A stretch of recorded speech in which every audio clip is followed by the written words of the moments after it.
It is my great pleasure to welcome you to the world of learning new concepts and current trends, so let's start. Let's take a quick tour of the major parts of Packet Tracer. The top menu options are tools that we'll use throughout our demos. The bottom menu options are our devices that we'll be using. Before we dive into building, you'll need to make a minor adjustment here. I need you to go to the top toolbar and click on Options, and then go to Preferences, and make sure that you have Always Show Port Labels in Logical Workspace. That box needs to be checked. You can also go over here to Font, and if you want to increase your font size for any of the parts of Packet Tracer, you can do it here. Let's take a look at some of the tools that we'll be using. This first box here on the second row is our cursor option.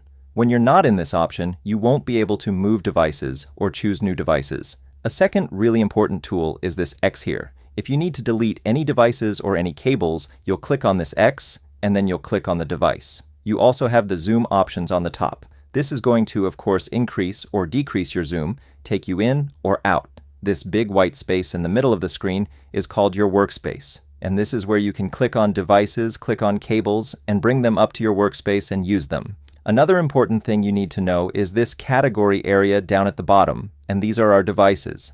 The first line is the major category breakdown, and then the bottom line would be your different options for that category. The first category is network devices, and I've got that clicked. You'll see that routers is highlighted in the second line. That means these are all the routers available to me to use for my build. If I go over one more icon, I can click on switches, and these are all the switches available to me. I can go to hub, which we don't use often, but if you'd like to, it's there.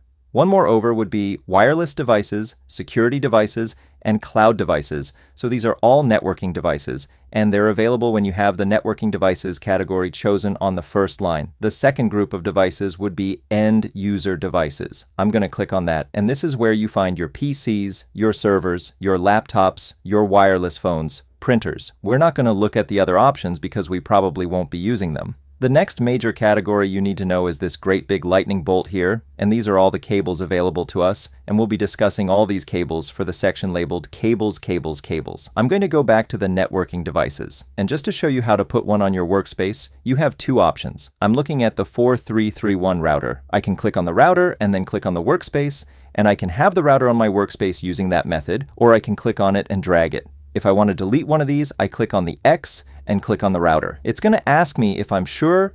I'm going to say yes. Now this is where I need to go back to cursor mode because I want to get rid of this X. So I go to cursor mode, which was the second row, and click on it, and I have my cursor back again.